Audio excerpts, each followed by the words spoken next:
George DiGianni Train Station Fitness Show. My guest is Dr. Kyra Bobinet. She's a physician who specializes in behavior neuroscience. Her book is Well-Designed Life. You can go to her website, drkyrabobinet.com. And you guys want to start with anything? Wait, Dr. Bobinet, I left you off with something. I said, answer me yes or no, and that was about triggers. Do you know how people can help identify their triggers? Yes. So, basically we call this a trigger field because everything in your world is going to trigger you to do something. That's kind of how our brain works. Our brain basically takes little signals and cues. This has been shown in research that, people who have cereal boxes out on their counter weigh about 20 pounds heavier than people who hide it in the cupboard or have it up high in the cupboard where they barely can reach it, because it just sits there and broadcasts to you, especially late at night, if you're watching TV or something like that. So what if you put lettuce on your counter? Do you lose weight? That would be an interesting control experiment, George. I don't know. It hasn't been tried, unfortunately. Or what if your exercise equipment's in view? Right. If it's in view, it has a tie on it and a dress. All of that. Yeah, all of that. Seriously though, I really think we don't appreciate how much we need to design our home. First of all, not to harm our efforts, and counteract our efforts, because there's so many little cues in our home that keep us in ruts, that keep us doing the same old. We get just really habituated, and we have our comfy chair, and we have, so why not put the dumbbells on the comfy chair as a habit, so that you can at least move them once, and maybe it prompts you to go, hey, maybe I should lift these a couple times before I put them down. Like those kinds of, we call that friction in our design work, because, this is all of us. Go ahead. That was God.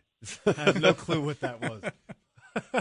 Okay, that was God. That was really something weighing that, in here. Yeah, we have no idea what that was, so go ahead. All right. So we wanted to chime in and help you with your fat loss goals.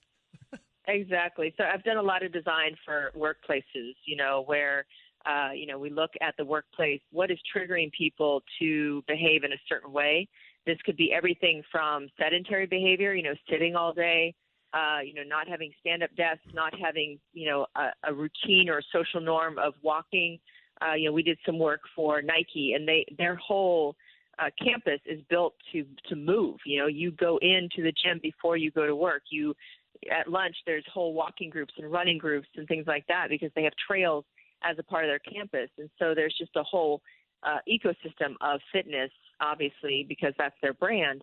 But, what does your work look like? Is it full of vending machines, or is it full of, people bringing in donuts? That those donuts are just broadcast triggers. They'll just, at some point, your brain, because maybe you work on a computer or whatever, you'll just get triggered. Or even if you're a truck driver, you'll get triggered by all the signs going by, all the advertisements, and it's just kind of signaling to your unconscious mind. You don't even realize it's happening, and then all of a sudden, boom, you're buying it, put it in your mouth.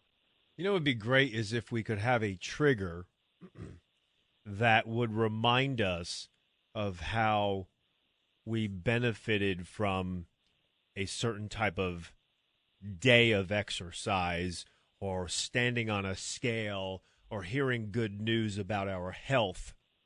If that could be a trigger for us, and also release some endorphins that would make us reach for the donut or stop at a certain restaurant that we're identifying with that taste. Ooh, that would taste good right now.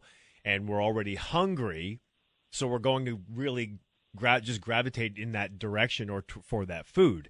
And it'd be nice to be able to have just as powerful, equally as powerful of a trigger and an endorphin rush, to have remembered what a workout was like, or how we feel after a workout, or how we feel after something that was positive, so we choose that instead. I don't think it's a fair advantage for us the way triggers are today.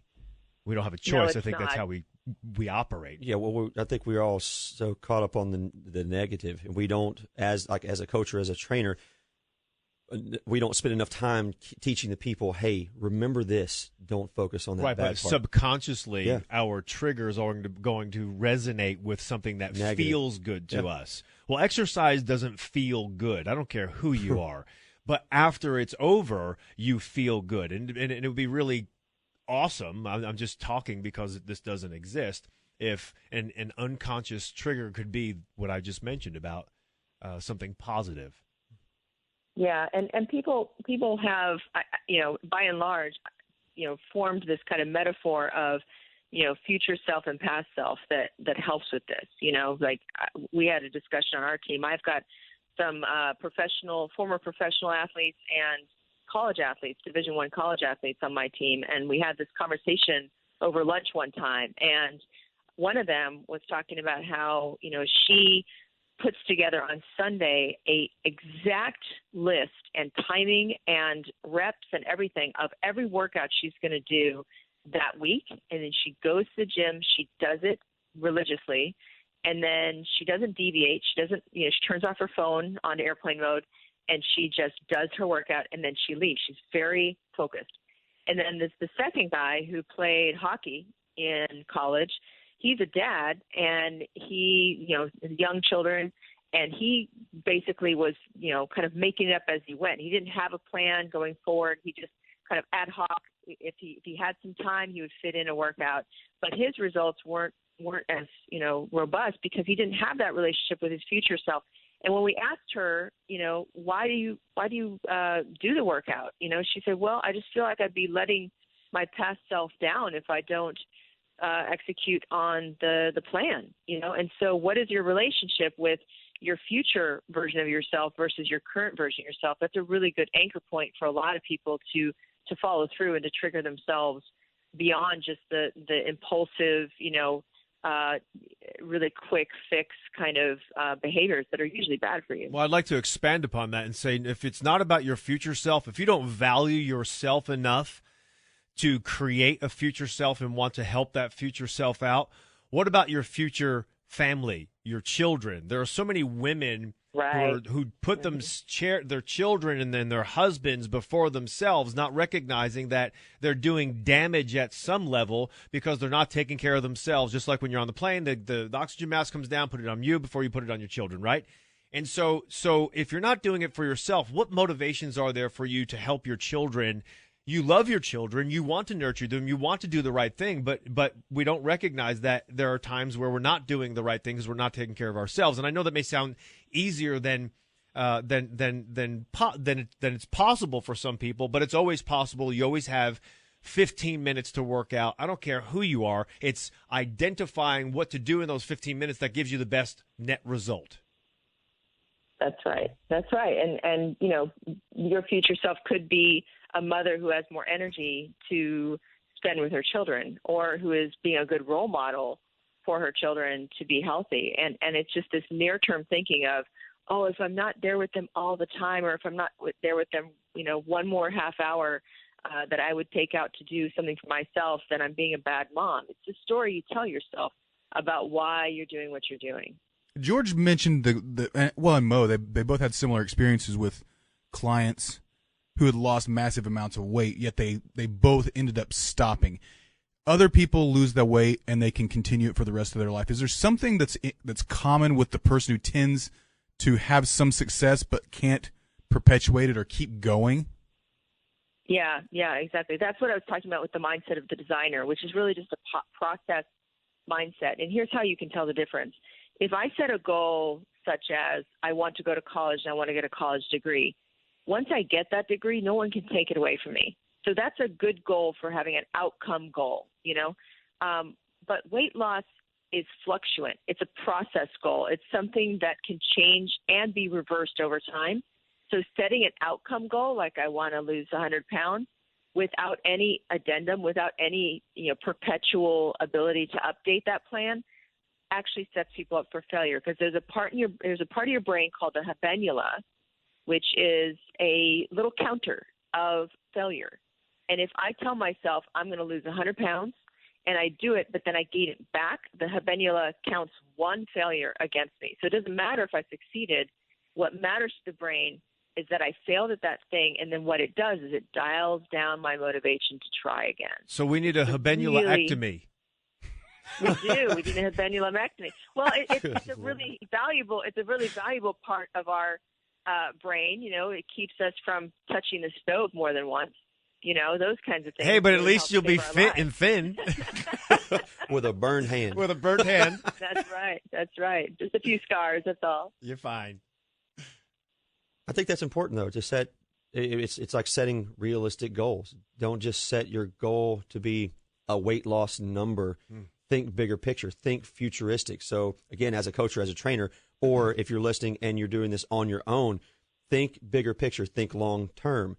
If you're a mother, think about how you can take care of your children better, how you can be a better wife to your husband, or you can be a better husband to your wife and kids, right? Have a better that as husband to your husband. Yeah, I mean. yeah, whatever. But just find a different sense of motivation than getting stuck on a pant size or a number on the scale. I think we need to really teach people long-term life goals. Stop thinking in the gym. So, Dr. Bobinet, one of the things I wrote in my latest book, it's not out yet, but I talk about making insignificantly significant changes, and for people who make for people who make the smallest changes, ones that are not uncomfortable, they don't work against your comfort zone, and they wind up being so easy that you can build upon them, and when you build upon them, they then become significant. I talked about this in the beginning of this year. So if you could make insignificantly significant changes in your life, you don't think they're a big deal. They're easy. They resonate with you. They don't work against your emotions. Then you'll build upon that, and you'll have the goals you want. It may take longer, but at least you'll get it. Look back a year from now, and think, wow, had I just started that mentality of making insignificantly significant changes, I'd be a lot further along than continuing with the same approach that I have for however many years to try to become more overall healthy, fit, fat loss, whatever my goal is, because it's obviously not worked for me. Dr. Webster, what were we going to say? No, go ahead. No, I'm done. Go ahead. Too. Oh, Dr. Bobinet, closing thoughts for you.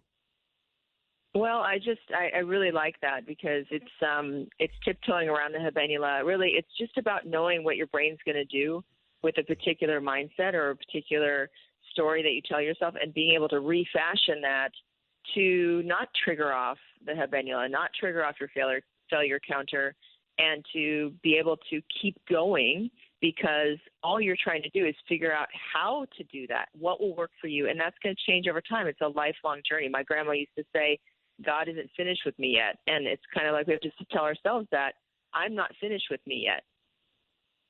Thank you so much. I wish you the best of luck with your book. Dr. Bobinet's book is called Well-Designed Life, subtitle 10 Lessons in Brain Science and Designed Thinking for a Mindful, Healthy, and Purposeful Life. Her website, drbobinet.com. And let me give that to you again. It's DrKyraBobinet.com. Thank you for coming on the show today, and we'll talk with you soon. Thank you so much. It's such a joy. Thank you. Have a great day. You know, our perception of how to lose weight and be healthy may be skewed by marketers. We hear all these advertisements, we read them, we see before and after pictures of who we want to be and how we want to be our best. But how can we do this when all the health and wellness programs are simple guesswork? That's all this is. When someone's marketing a supplement to you, a weight loss program to you, or an exercise program to you, if it's not a personalized program, it's generic and it's a guess. And that's the reason people are frustrated today with their efforts of trying to maintain or even achieve a specific goal. Only evidence-based science can show us the best foods, supplements, and exercise routine that's specific for our DNA. And my new company, Genetic Direction, uses genetic testing to create these personalized programs. Remember, you don't get the body you want by repeating the same habits that continue to fail you year after year. Visit geneticdirection.com, download our free informational guide, 7 Ways Your DNA Influences Your Ability to Lose Weight.